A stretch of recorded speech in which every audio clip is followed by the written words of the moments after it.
Shields up, Iron Breakers. Rurikhan here coming at you with another video, and today we're going to be reviewing Resident Evil 7 Biohazard. And I brought here to you the man, the legend, the Globku. Say hi. Hello, Iron Breakers. As always, it is a pleasure to be here reviewing video games with my good friend Rurikhan.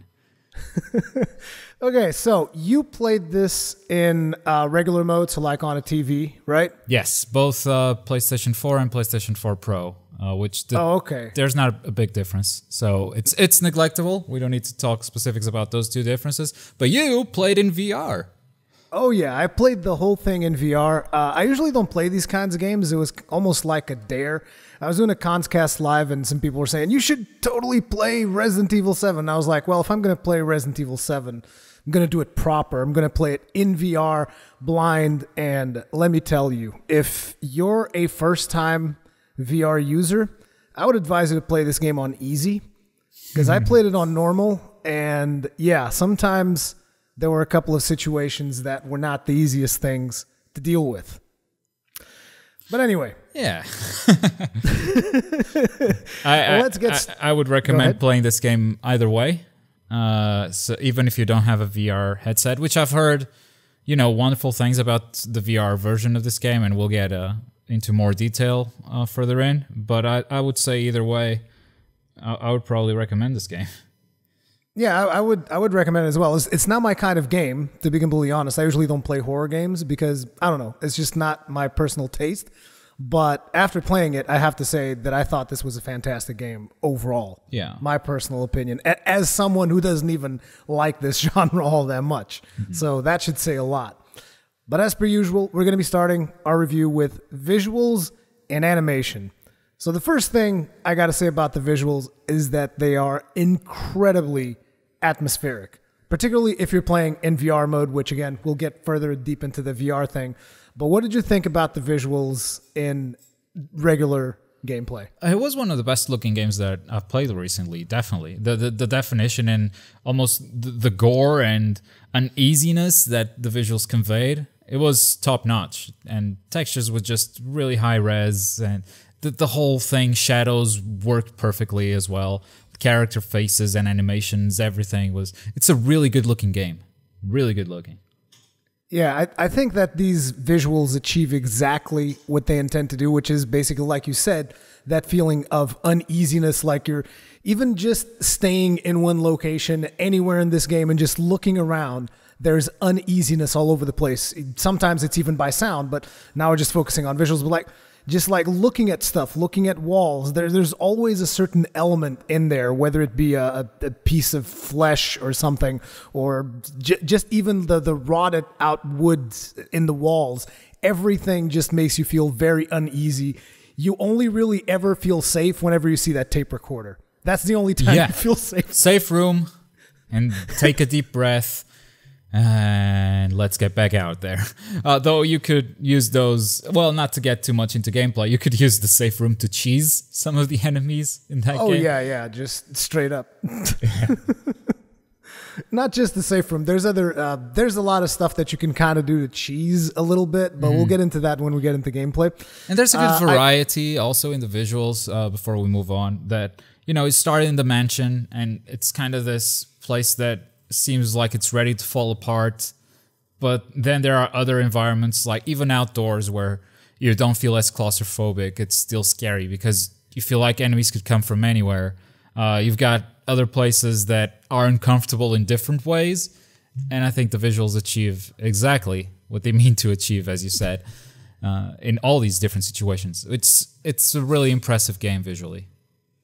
Yeah, I was definitely impressed playing in VR. However, I do have a bit of a complaint. Now, you probably didn't experience this, but there is a disconnect in certain sections where it's like the game it transitions from regular VR into like movie mode VR for some of the cutscenes. And I thought that was just so weird. And can you explain that visually for us who didn't play the VR version? Like what happens in your headset? So you're playing in VR. You're basically, it's like you're there, you're looking around, you almost always control the camera of your character, moving your head, and sometimes you don't control the camera, but still, you still feel like you're there. And then whenever a certain, not a lot of times, but in certain occasions, the game will transition into like a movie mode, which basically means that there's just a screen in front of you. So it's almost like you're watching it on TV. Everything else around that screen is just black. And you're just watching a cinematic. Like, you know, if I'm not sure if you've ever used VR mode without being in a video game. Oh, I know what you're talking about. Like you put on the helmet and there's a TV inside the helmet. Yeah, exactly. That's exactly what happens on some of those cinematics. Yeah. Some of them, so it's not even all.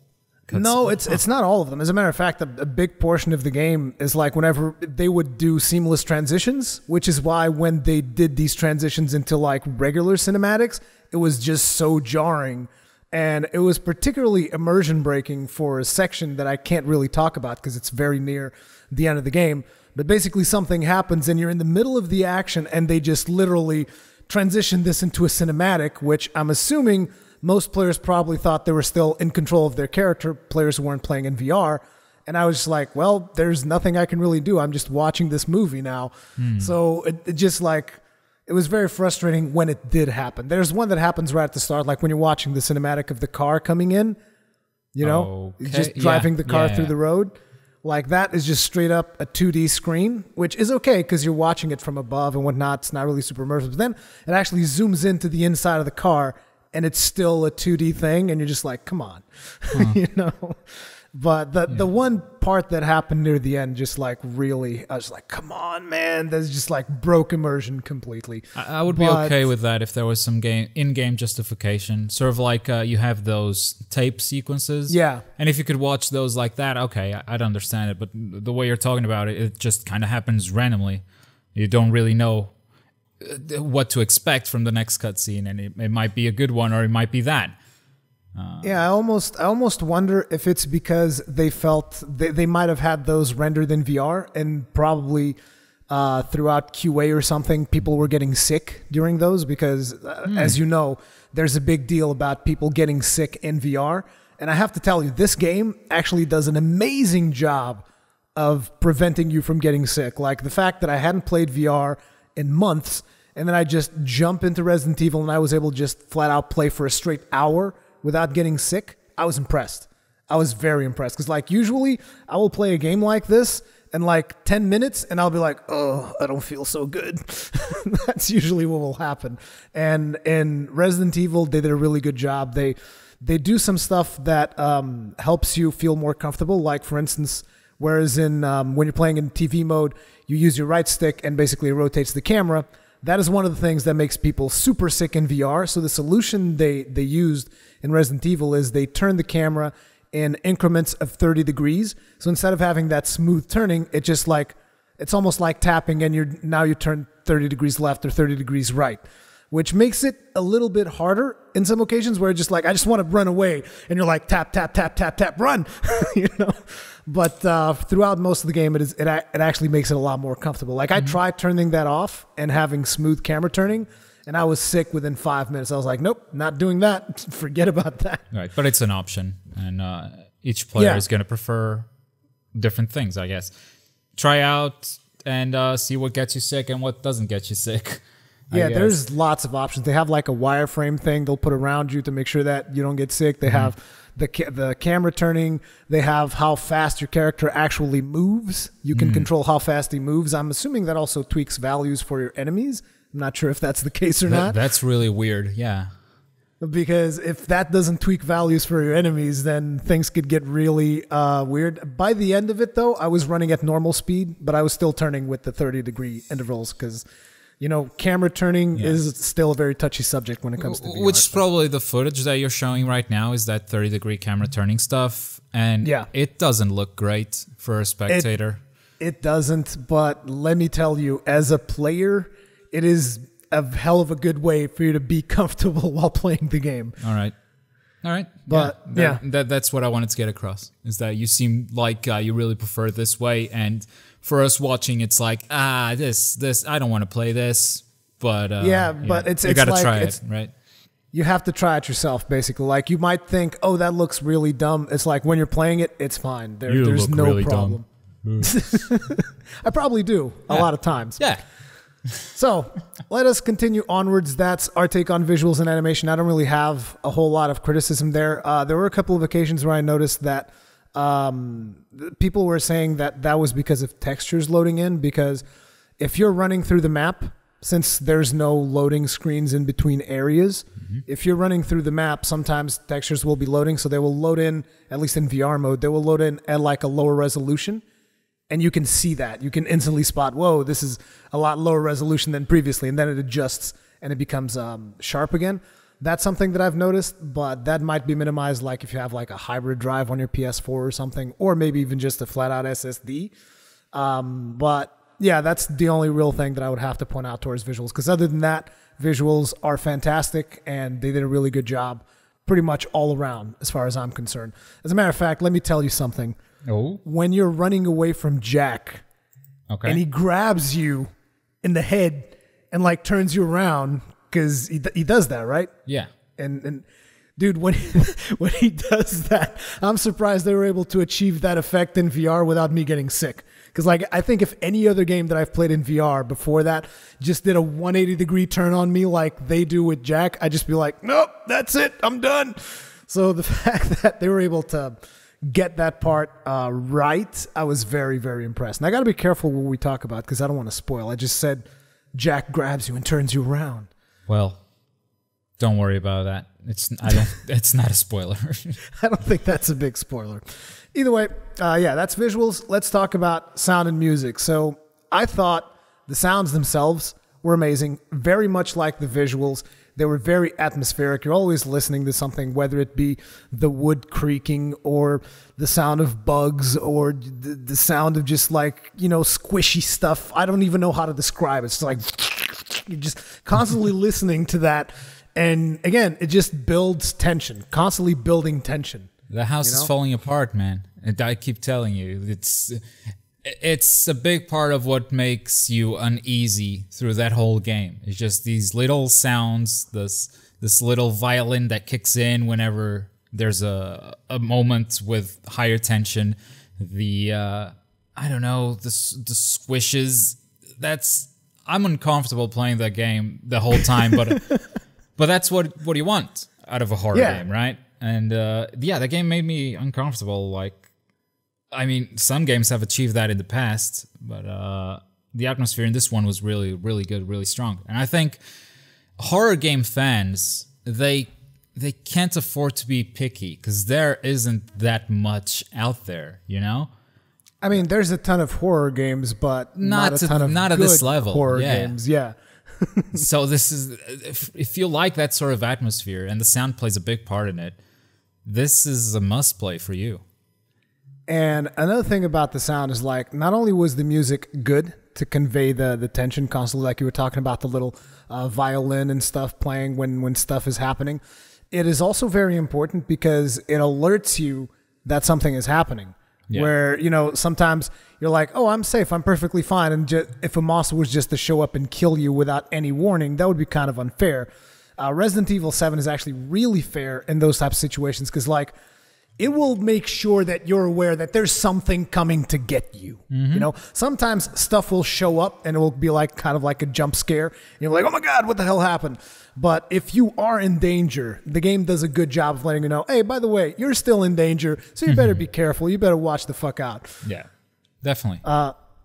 Yeah, so sound and music, they do a really good job with that stuff. So I only have good things to say about those two. That's sound and music. Same here. Moving on to the story. Okay. I thought the story was good. What's your opinion? I thought it started really strong. It ended really strong.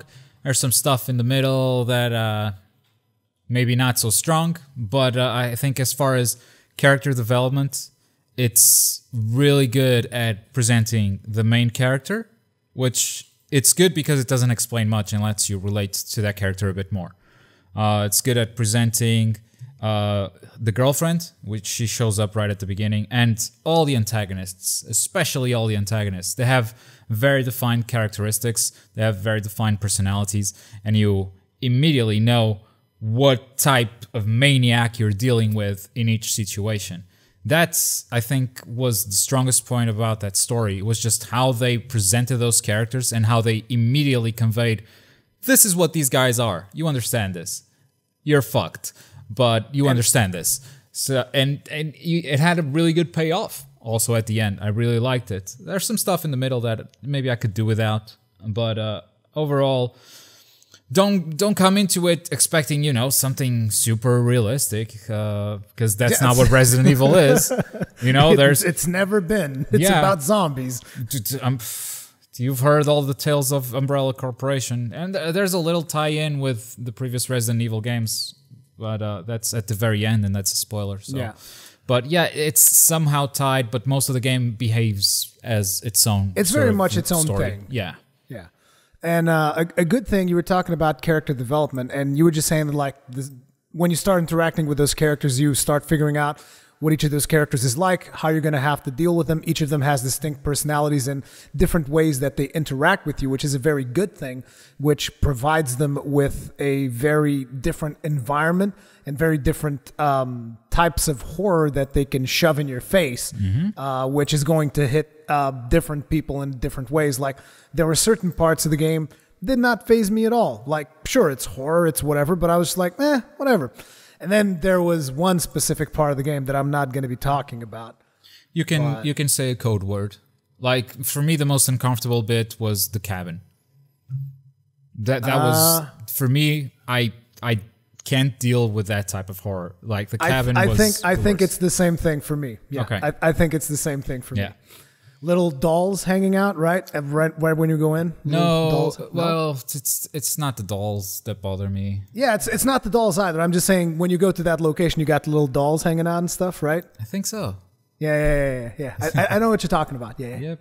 That part, like, people who have watched those live streams, they have seen me just completely freak the fuck out in that section, because, again, it's like we can't go into too much detail, but there's a specific type of horror in that section that freaks me the fuck out, and apparently it freaks you too.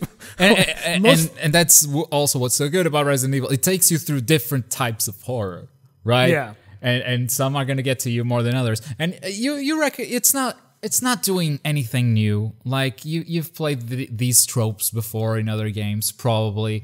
You know, that there's the gross gore, there's the jump scary stuff, and it's paced really well, let's put it like that. And it takes you through all these different sections. Yeah. I'll tell you, though, I've never played those other games in VR, dude. That's true. And I didn't play Resident Evil in VR. Dude, let me tell you, that section you're talking about in VR, god damn it, dude. Yeah, I don't want to do that. No. It's so fucked up. You have no idea. No, thank you. But as we were talking about how all these characters are well developed, another thing that I want to bring up is, like, this is going to depend on how much you choose to explore, because obviously there's like a beeline that you can kind of do, and then there's the different paths that you can sometimes take after you get specific keys to access different locations and stuff like that allow you to basically explore more or less, and that will reveal more or less of the story depending on how you want to engage with the game. Now, me, I think I went somewhere towards the middle where I explored a little bit, beeline a little bit. I didn't really go too far into either way. I guess near the end I beelined a little bit more than I kind of went off the beaten path.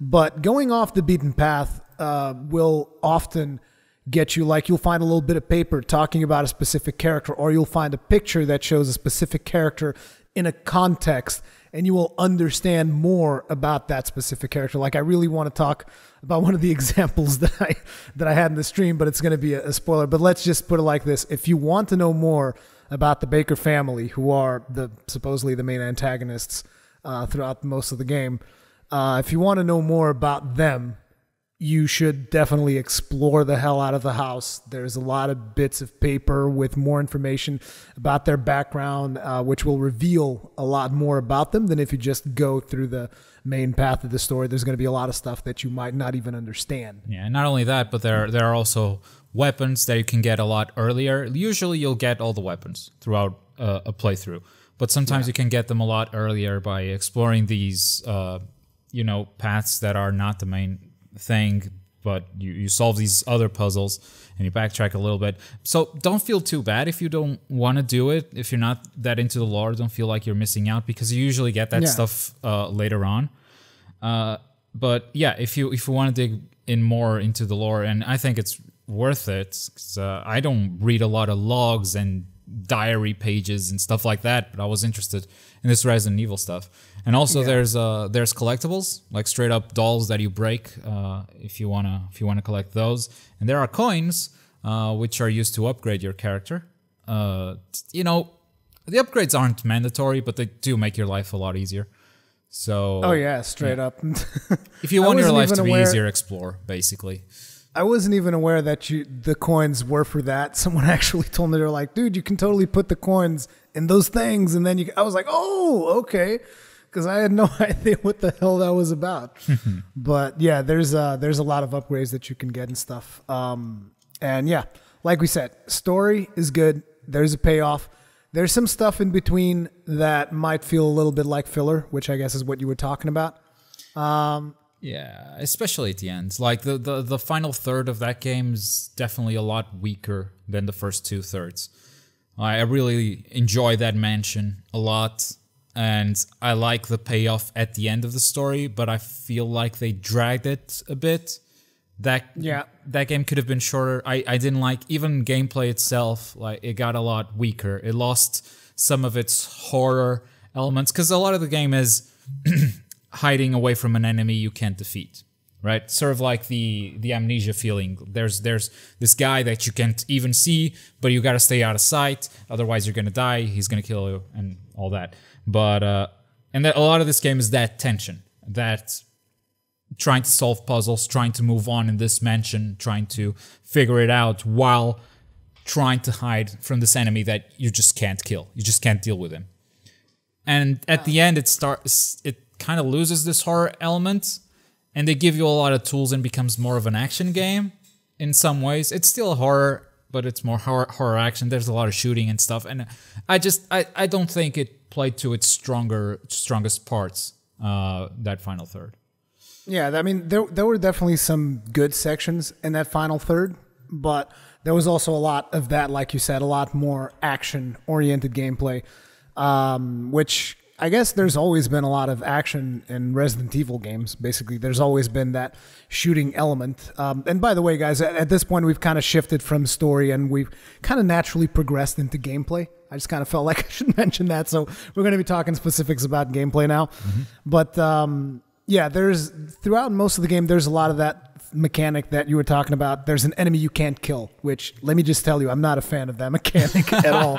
Like, I want to be able to kill my enemies. Like, I remember a game that I played a long time ago, Dead Space. There was this one point in Dead Space, there was this dude that was following me, and I couldn't kill him, and I was like, dude, fuck this. I want to just kill him and be done with it. But yeah, there's a lot of that dealing with enemies that you can't kill. And near the end, it becomes more like, hey, just action, kill stuff by the at least by the tens. I'm not going to say by the hundreds, but there was a lot of stuff that I killed near the end there. But I think the puzzles themselves were also a lot weaker. So Resident Evil 7 Biohazard goes back to its roots in a lot of ways.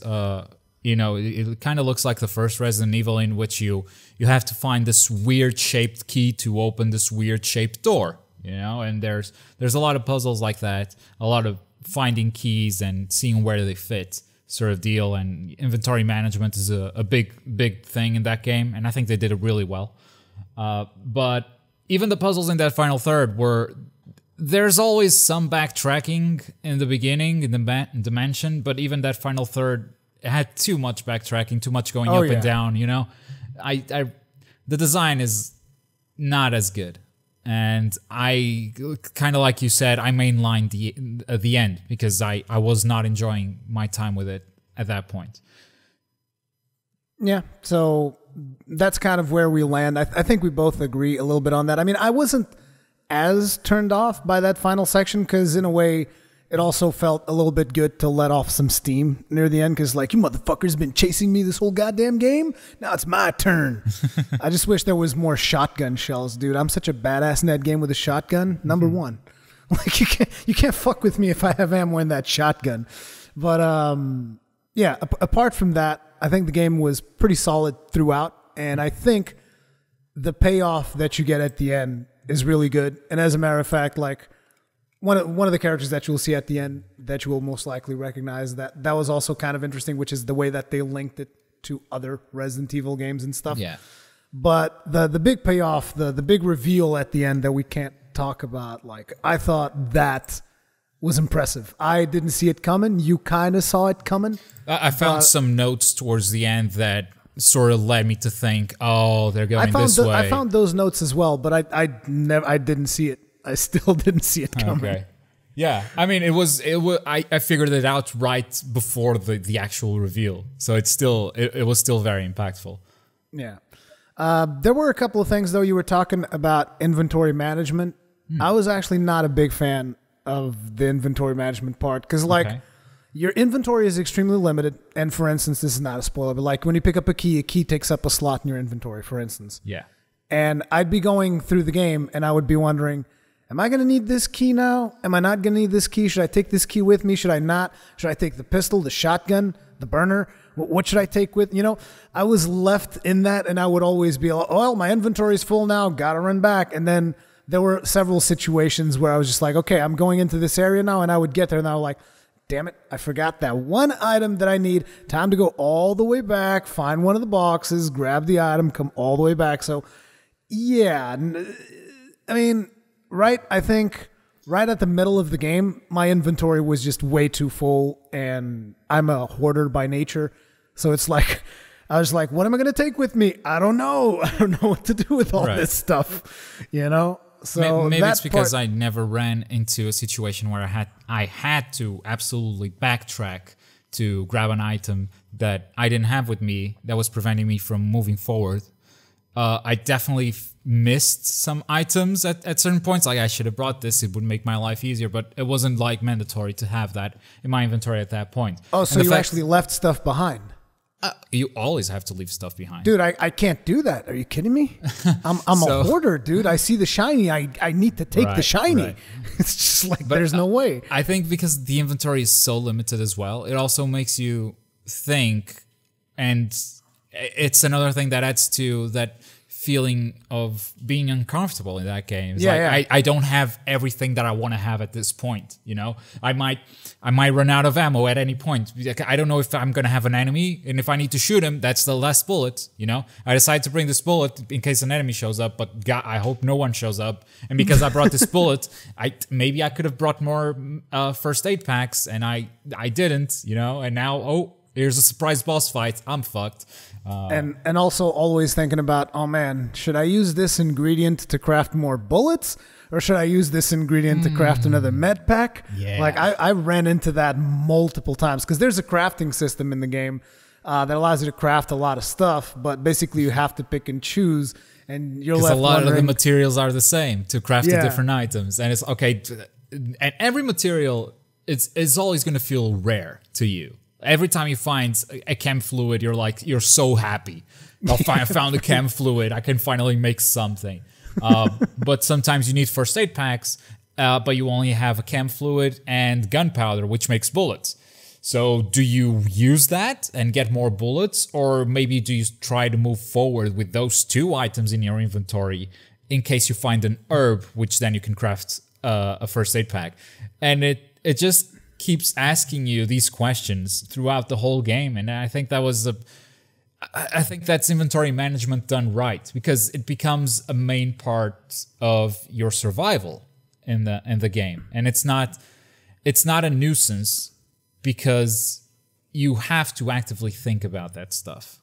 Yeah, I mean, it is definitely a part of the game. I'm just saying that I had a lot more troubles with that part than a lot of other things, because like I said, I would go into a certain area, like for instance, that area that we were talking about, the cabin. I would go in there with all the keys, and it's like, guess what? You don't really need them, you know, stuff like that. Yeah, I carried keys around for a while until I realized, if I need it, I'll backtrack, you know? Yeah, exactly. Just left them all in the what was it, the chest, whatever. Yeah, you would have a chest that somehow is mysteriously connected to all the other chests in the game. It's a video game, right? It's a video game, but yeah, it's a good thing they did it that way, because otherwise it'd be like, oh, you mean I have to go all the way back to pick up that thing? No, forget that. That thing's dead. It's back there. I'm never gonna get it now. Yeah, and there's some quality of life stuff, and also like classic, almost point and click adventure games. If you come across an object that you can interact with, you can try using whatever objects you have in your inventory to solve a puzzle, right? Yep. I mean, there's usually a right solution, but the game isn't like, you don't have this item, you still need to pick up this item. No, you interact with the object, it opens up your inventory. It's like, what do you want to pick to interact this with? You know, here's a door with a keyhole shaped like a crow. I'm going to try a med pack. Doesn't work, you know?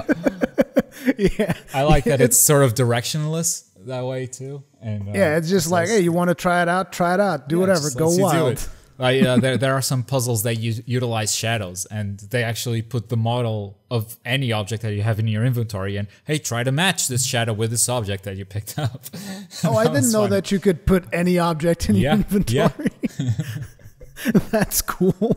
I always looked for the statues so that I could do that stuff. Oh, first puzzle, for the longest time I was trying to do it with a herb, you know, because the herbs they can have all sorts of weird shadows if you rotate them in all sorts of weird ways. And I was like, maybe I can make an eagle with this herb by rotating it at the right angle. And I think I got close, but no. The game didn't agree with you. The game was like, nope. I definitely didn't get close enough. Once I found the solution, I was like, yeah, this makes a lot more sense. Yeah, but that's cool. There's a lot of puzzles like that throughout the game. And there's a lot of secrets to explore in that house. And there's a lot of stuff that I most likely didn't even pick up. As a matter of fact, I don't even think I got like the true ending or whatever, because there's also multiple endings to the game, which depend upon some of the choices that you will make throughout. It's not anything crazy. It's like choose A or B for most of it, right? I think there's one significant choice, maybe two, but yeah, it's usually, hey, do you want to go this route or this route? So don't go into it thinking you're going to make your own adventure or anything. But yeah. It's like, for the most part, it's linear. Then there's a couple of choices that will change the outcome.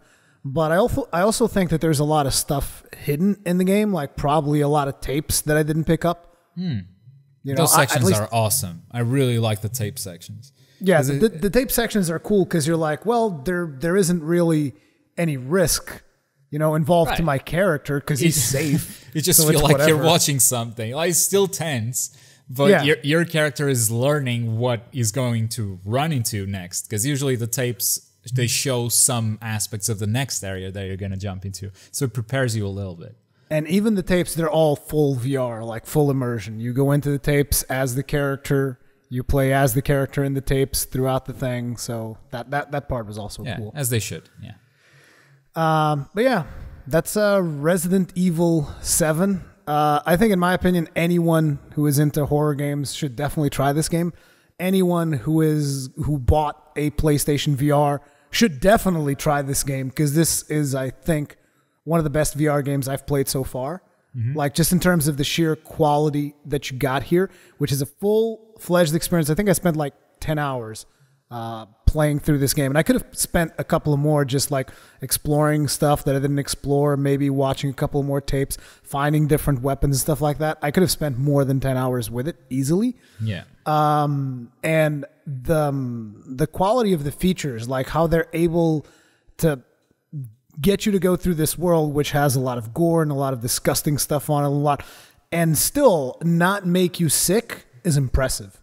Yeah. Like, I was really blown away with the fact my last session in VR, which is when I was getting used to it, I was able to just play this game 4 hours straight.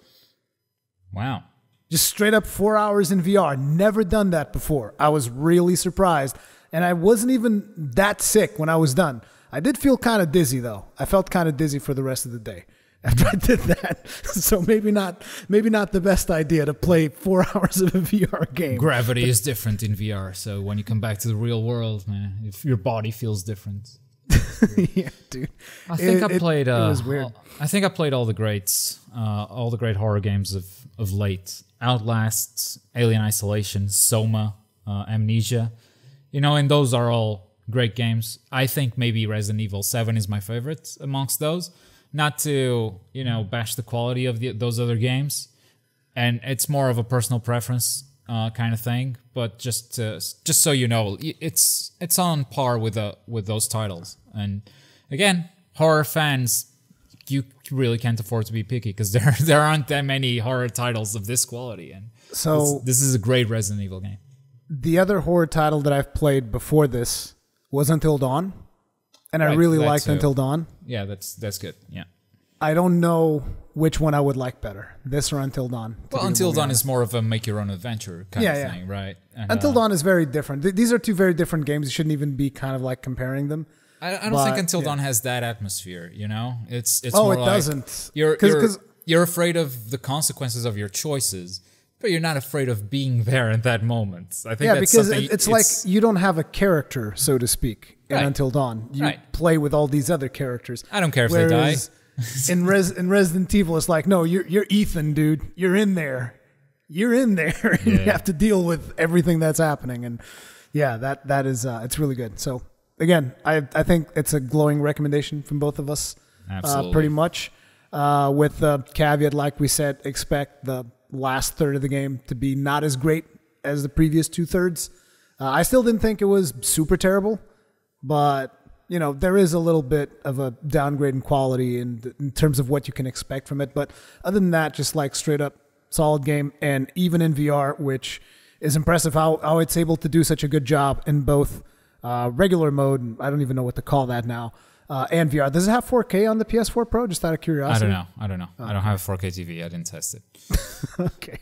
Well, that's going to be it for this review. If you guys enjoyed it, make sure to subscribe, like, comments, feedback, all the kinds of good stuff. You guys can check out Globku on the links that I'll put in the description for this video. Anything else you'd like to say? Thank you for having me. Okay. See you guys on the next one. Bye.